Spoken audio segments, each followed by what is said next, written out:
As far as masculinity goes, I guess the first thing to kind of acknowledge is that it's a socially constructed idea. So there's no like one definition of masculinity, but the traditional definition of masculinity that we've kind of been taught since a young age has kind of been based on what our society has valued for years and years and years. And you can see that in popular media and books, all of that type of stuff, probably the way your family treated you when you were younger, whatever. And we all know what that is. Having lots of money, just being like the provider, like the breadwinner. You can't necessarily express emotion. Outspoken, very career-oriented. Maybe aggressive or having a ton of sex, just being a player. You can't really have any chinks in the armor. Kind of being stoic, like keeping your emotions in.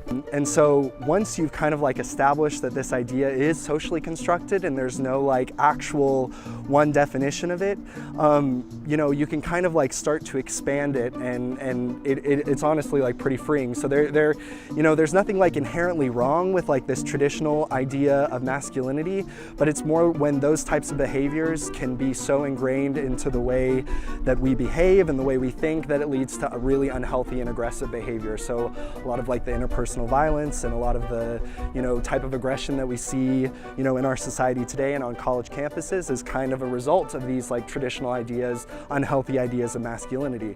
So a healthy idea of masculinity to me is kind of expanding that definition and realizing that there is no one definition and your masculinity can be masculinity.